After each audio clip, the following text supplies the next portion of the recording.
When you put your kids on the school bus, it's an act of trust. You're trusting the school, the bus company, who's ever hiring them. You're also trusting the state, which licenses and background checks school bus drivers.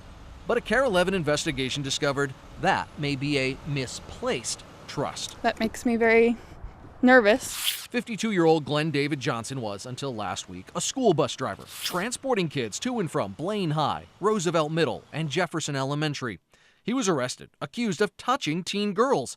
And KARE 11 has learned it's not the first time. No question that there appears to be a concerning pattern of conduct going back now about 20 years. Paul Young with the Anoka County Attorney's Office prosecuted Glenn Johnson back in 1998. The police report shows the then 32-year-old admitted he robbed an underage girl's privates.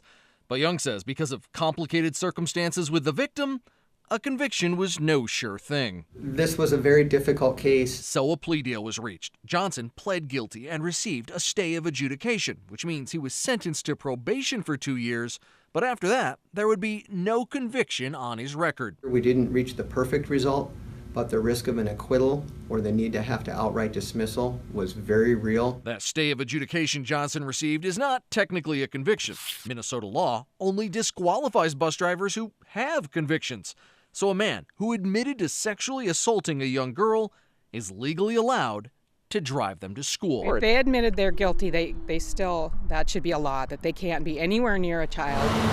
Both the school district and the bus company tell us they were unaware of Johnson's history. That's not surprising. For months, KARE 11's been reporting on how stays of adjudication have resulted in secret sex offenders in Minnesota. Their crimes kept largely confidential by the court system, sometimes with tragic results. All in favor, say aye. In response, a bill that completely bans stays of adjudication has been introduced, as have more moderate measures that would increase transparency. While lawmakers debate what is the best fix, parents are left to wonder just who is driving their kids. They should not be able to be anywhere near a child on driving bus or anything.